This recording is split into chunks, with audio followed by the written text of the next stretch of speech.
The Portland Flower Market thrummed under a misty Pacific Northwest sky, its air alive with the velvet scent of roses and the hum of street musicians strumming guitars.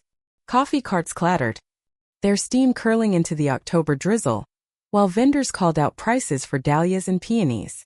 Mira Patel, 28, stood at her family's flower shop booth. Her hands dusted with pollen as she wove chrysanthemums into a bouquet, her creative fingers coaxing symmetry from chaos. Sam, her 16-year-old neighbor, stood beside her, an earnest glint in his eyes, a watering can dangling from his hand as he misted a tray of lilies. "That's stunning, Mira," Sam said, adjusting his flannel against the chill. Myra's lips curved, a spark of warmth in her guarded gaze. "Just needs a little balance," she replied, tucking a fern frond, her voice soft but steady, hoping her design might catch her family's eye. The Patel Blooms booth nestled among market stalls, its awning sagging under fairy lights and baskets of lavender. Mira arranged her tools, pruning shears, twine, a sketchbook of floral designs, expecting a nod from her mother, Anjali, or a shared moment over their craft. Instead, Priya, her 30-year-old sister, commanded the booth. Her ambitious charm drawing gazes as she pitched Patel Bloom's boutique chain to a market organizer in a knit scarf. Her gestures were bold, promising upscale floral shops across Oregon. Anjali stood beside her, her face alight with pride. "Mira, grab those vases," Anjali called without looking, her tone brisk. Mira complied, but Anjali's eyes stayed on Priya's pitch, her smile taut. Vikram, Myra's father, clasped Priya's shoulder, ignoring Myra's quiet, "Hi, Dad." The dismissal stung like a thorn, sharp and familiar. Sam's voice cut through, low but pointed. "Why's she getting your contracts?" Myra's gaze drifted to the booth, relatives arranging tulips, aunts haggling over asters, cousins tying ribbons. Her chest tightened, no space for her or Sam. Vikram's murmur carried over the musicians' chords. Myra's too quiet to lead. Mira froze, her fingers gripping the shear's cool handle, Sam's frown echoing her own. Anjali lauded Priya's drive to the organizer, oblivious to Myra's presence. Mira set a small rosebud on the booth's edge, its delicate petals unnoticed amid Priya's sleek flyers. "Let's check the market," she told Sam, her voice firm despite the ache, guiding him to a bench by a coffee cart, its air thick with espresso and damp earth. A memory surged, jagged as a snap stem. Mira, 20, reviving the shop's displays after Priya's failed online store left orders undelivered and vases empty. She'd worked nights, her savings spent on orchids and wire, while Priya spun dreams at family dinners. Anjali and Vikram had toasted her visionary spirit, their eyes gliding past Myra's pollen-streaked hands. "I've been their soil," Mira thought, her voiceover heavy with weariness. "Planting, tending, keeping it alive. But today, I'm just the petal they'd rather pluck." Sam fidgeted with his watering can, his gaze on the booth. "Why don't they see you?" he asked, his voice soft. Mira smoothed Sam's sleeve, her callous fingers steady despite the pang inside. "Some folks only notice what's bright and loud," she said, her tone gentle but resolute. Anjali's voice rose, slicing through the market's buzz. "Big news," she called, raising a coffee mug. "We're transferring the shop's festival contracts to Priya for her boutique chain. It's our future." The crowd clapped, vendors nodding, Priya beaming like a florist crafting a masterpiece. Myra's breath caught, her hands clutching the bench's weathered wood. Those contracts, her bouquet designs, born from years of sketching, pruning, and her own vision, were hers. Earned in the shop's quiet greenhouse. Sam whispered, "That's your work." Myra's jaw set, her hope wilting into resolve. Anjali's eyes met hers briefly, unapologetic. Before turning to Priya's next pitch, Vikram's smile didn't waver, his fussing unbroken. Mira lingered, the market's warmth fading, the rosebuds bloom a silent defiance. She'd come for connection. For Sam, for her craft's legacy. But now she saw the truth. Her family wasn't her garden. She'd need to grow her own. The Patel Bloom's greenhouse glowed under a November Portland drizzle, its air heavy with the musk of damp soil and the sweet bite of roses. Mira Patel, 28, stood by a trellis, her hands dusted with pollen as she guided Sam, her 16-year-old neighbor, through pruning a climbing rose. Sam's shear snipped with earnest care, his eyes fixed on the thorny stems. "Angle the cut," Mira said, her voice steady. Her focus a refuge from the greenhouse's clutter, piles of Priya's glossy boutique flyers, touting Patel Bloom's chain with mock-ups of sleek urban shops. Sam's sketchbook, open to a rose diagram, sat amid the chaos. "Got it, Mira," Sam said, brushing back his bangs. Mira's nod was firm, but her phone buzzed in her apron. A text from her mother, Anjali. Priya's chain needs you. Don't let us down, Mira. Another followed. Step up. Mira's grip tightened on her shears, her eyes on Sam's careful snip. Clean cut, she said, swiping the texts away. Her resolve hardening like a rooted vine. Priya's always been the bloom, Mira thought, her voiceover rough with memory. Big plans, no roots. I've tended her failures, but this time, I'm guarding my garden. Her mind drifted to 6 years ago when she was 22, restocking peonies after Priya's cancelled online orders left clients furious and shelves bare. She'd worked dawn shifts. Her savings drained on tulips and vases while Priya spun tales at family suppers. Her father, Vikram, and Anjali had praised her boldness, their nods skimming past Mira's dirt-streaked hands. The memory echoed the flower market last month, where Mira and Sam sat on a bench, her bouquet overlooked as Anjali gifted Priya her festival contracts, her greeting as ignored as the rosebud's delicate petals. That afternoon, Mira joined a community garden cleanup, the Willamette River's ripple mingling with the scrape of rakes on soil. Volunteers, vendors, baristas, artisans worked under a fog, hauling compost and pruning hedges, their faces tight with concern. Patel Blooms, where Mira crafted bouquets for decades, was faltering. Anjali stood by a raised bed, her shawl knotted against the chill, her voice low. Priya oversold festival orders to fund her boutique chain, she admitted, avoiding Mira's gaze. Clients are upset. Vikram's hand rested on Anjali's arm, his eyes pleading. You're dependable, Mira, Anjali added. Work extra hours to clear the backlog. The volunteers turned, their trust a heavy trellis. Mira's jaw clenched, the sting of her family's reliance sharp as a thorn. How many orders? She asked, her voice cutting through the river's hum. A barista slid her a tablet. Records showing hundreds of undelivered bouquets, complaints piling up. Mira's designs, her sketches, earned through years of vision, were tied to Priya's reckless promises. Her hands trembled as she scrolled, the market's coffee carts doing little to dull her rising anger. Priya's overselling was a betrayal. She'd gambled the shop's reputation to fund her ambition, expecting Mira to tidy the mess. She used my designs, Mira said, her voice sharp. Anjali's gaze dropped, Vikram's fingers fidgeted with his scarf. I'll check the records, Mira said. Her tone clipped, buying time to process the theft. Back in the shop's office, she spread the records across a desk, the lamplight harsh. The orders were a tangle, linked to Priya's failing floral empire. The shop, her grandmother Leela's legacy, teetered, and Mira's designs were the bait. Fury surged, but so did a fierce defiance. Priya hadn't just risked her craft. She'd stolen her art to do it. The next evening, Mira rode her bike to a rooftop lantern festival in southeast Portland, where paper lanterns glowed and jazz drifted over the skyline. Petals swirled, casting shadows on relatives arranging marigolds and sipping chai. Priya lounged by a lantern tower, her charming grin unshaken, her blazer swapped for a sweater. Anjali and Vikram sat nearby, sharing samosas. Mira didn't pause for pleasantries. She dropped the tablet beside Priya, its screen glowing with the record's damning data. You use my designs without asking, she said, her voice low but searing. You're killing the shop. Priya's shrug was casual, her eyes glinting in the lantern light. You're the worker bee, Mira, she said, smirking. Keep buzzing. Anjali sighed, staring at the skyline. Vikram muttered. Don't be selfish, Mira. We're family. Mira's fists clenched, the old pattern repeating. Her craft erased, Priya's negligence excused. She thought of Sam, pruning roses in the greenhouse, trusting her to be more than the family's gardener. This isn't family, she said, her gaze locked on Priya's. It's a theft. She turned to her parents. And I'm done calling it duty. Anjali's mouth opened, but no words came. Mira walked away, the lantern's glow fading, the river's breeze steadying her pulse. She returned to the greenhouse, Sam's rosework still on the trellis, a reminder of what she was fighting for. Priya's chain wasn't just a betrayal. It was a breaking point. Mira would save the shop for Sam, for Portland, for herself. The Portland Street Art Fair pulsed under a February mist, the Willamette River's glint framing murals in food trucks along a bustling waterfront.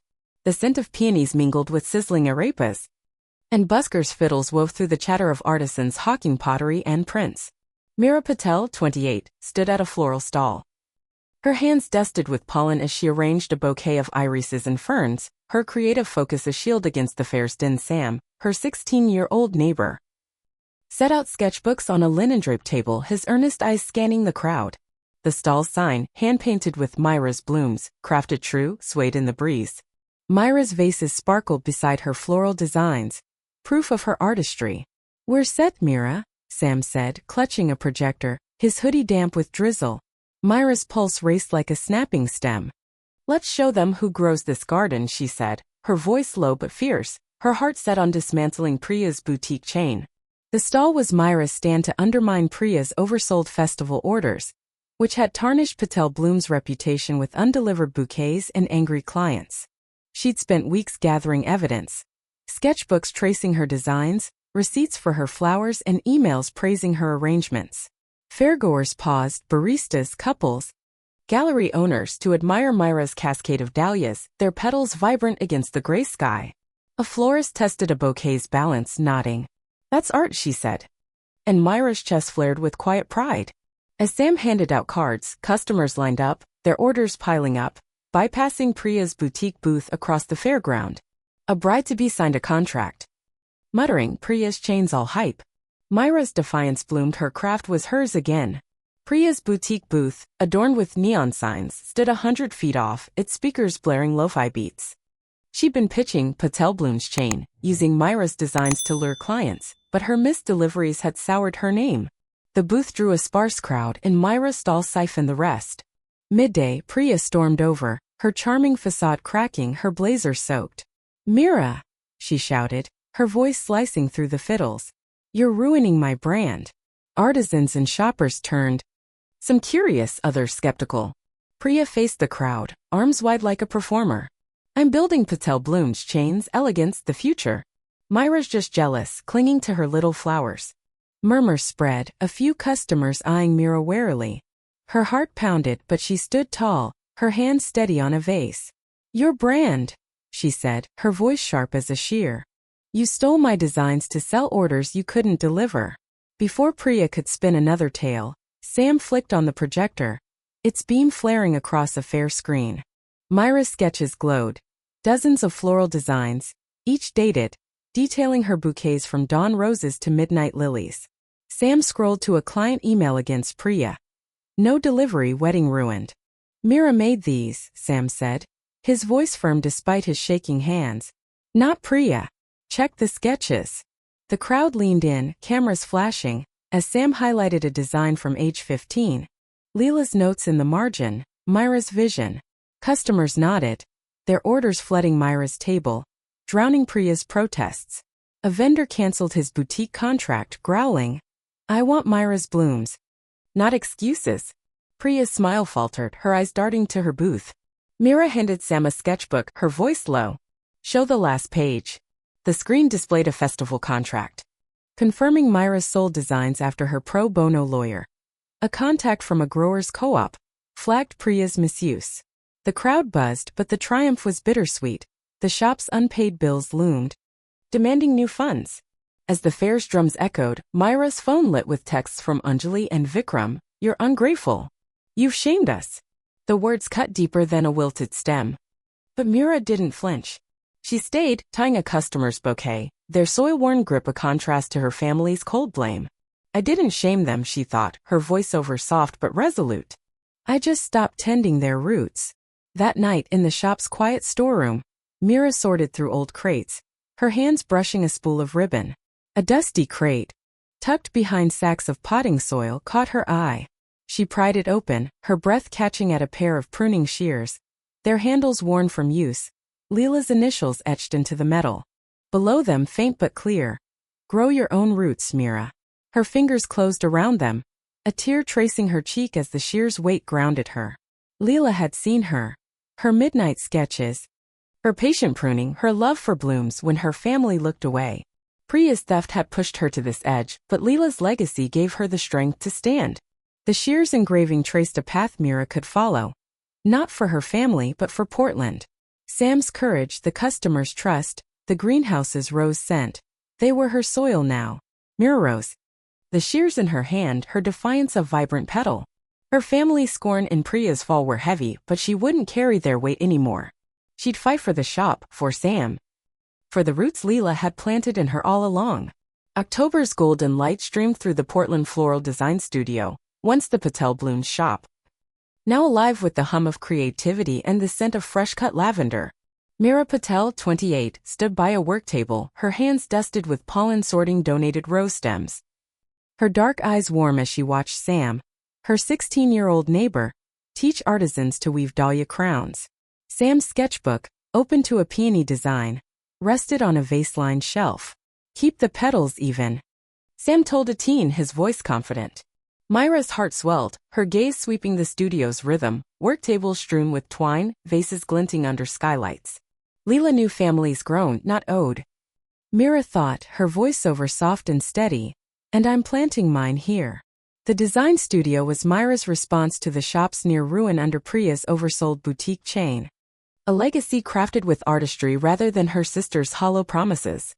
Portland had rallied, vendors donated wire, baristas hauled buckets, and kids painted floral murals on the walls. Ms. Lynn, a local potter with a sharp wit and silver-streaked braid, arranged clay pots, teasing Sam about his crown's tilt. But amid the growth, a letter arrived from Vikram, its edges creased. Family Diwali celebration Saturday. Let's mend ties.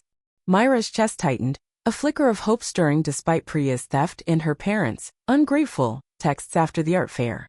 Maybe they'd see her now. With Sam's hesitant nod, she went. The Patel family Diwali celebration filled a community hall, the air rich with cardamom and the flicker of oil lamps. Priya lounged by a rangoli, her charm dimmed, her sweater dusted with glitter. Anjali and Vikram hovered near her, their smiles forced. Mira, Vikram began, his voice cautious, we want to rebuild. Before Mira could respond, Priya leaned in, her grin sharp. Your studio's cute, Mira. I sparked it, gave you something to prove. Myra's breath caught, disgust blooming like a weed. Priya hadn't sparked her. She'd stolen her designs, risked the shop, and stood by as Anjali dismissed her. Anjali nodded, as if Priya's lie held truth. We're all proud, she said. Blind to the betrayal. Mira stepped back, the lamp's glow harsh against the hall's hum. You didn't spark me, she said, her voice low but firm. You uprooted what I grew. And I'm done calling it family. Vikram's eyes widened, Anjali's hands clutched her dupatta, but no one spoke. Mira turned away, the hall's spice fading, the scent of rain and cedar grounding her. She returned to the studio, where Sam and Ms. Lynn were arranging lilies under pendant lights. How'd it go? Sam asked, his sketchbook tucked close. Mira shook her head, her smile steady. Not my garden anymore. You are. In the studio's storeroom, Mira hung Leela's pruning shears on a muraled wall. Their engraved words, grow your own roots, Mira, a quiet anchor. Lynn steadied the hook, her not a firm trellis. Sam added a rosebud beside it, his hands smudged with pollen. The studio wasn't just a shop, it was a family rooted with those who saw her. Mira looked out at the work tables, shears snipping, bouquets blooming, artisans swapping tips over a woven wreath. Her family's shadow dissolved here. She was sprouting anew, and that was enough. A year after the art fair, the Portland Floral Design Studio bloomed under an August dawn, its cedar beams aglow with the snip of shears and the scent of fresh lilies. Artisans arranged bouquets at work tables, their hands deft, while vases sparkled under skylights. Mira Patel, 28, leaned against a trellis, her hands dusted with pollen at rest. Her dark eyes tracing the studio's pulse. Sam, her 16-year-old neighbor, now assured, taught teens to tie rose wreaths, his sketchbook open to a daisy design, his voice clear. That morning, Portland had gifted Mira a sign above the entrance. Mira Patel, weaver of blooms, its oak letters weathered like river driftwood. Myra's chest warmed, not with pride, but with the quiet strength of a well-tended bloom. I thought family was what you're bound to, her voiceover murmured, calm and sure. Now I know it's what you nurture. A young artisan, her apron smudged with pollen, nodded toward Leela's pruning shears, hung on the studio's muraled wall. What's that mean, Mira? She asked, her eyes curious. Myra's smile deepened, her fingers brushing the shear's engraved handle. It's about growing your truth, she said, her words a vibrant petal of hard-earned clarity. The artisan nodded, returning to her bouquet. As if the answer had rooted a new stem, a memory blossomed. Mira, 15, arranging roses with Leela under moonlight, their laughter mingling with the Willamette River's ripple. Leela calling her, my gardener. In the present, Myra's gaze held firm, anchored by that bond. Her phone buzzed, a text from Priya. Sorry, Mira. Can we move forward? The words were thin, like a wilted leaf. She deleted it, her fingers swift, and turned to Sam and Ms. Lin, who glazed a pot nearby, her braid catching the light. The studio stretched before her, sheer snipping. Bouquets blooming, artisans swapping tips over a woven garland. Sam waved his sketchbook close while Ms. Lin's nod was a steady trellis. Mira no longer needed her family's approval. Anjali and Vikram's silence since the Diwali celebration, Priya's vague apology, they were weeds she'd outgrown. She wasn't fading. She was flowering. The river's breeze drifted through the open skylights, carrying the scent of soil and petals. Mira stood rooted, the studio wrapping around her. The sign, the artisans. The blooms, they were her legacy, grown with those who valued her. I'm here, her voiceover sighed, a note of triumph. And I'm whole.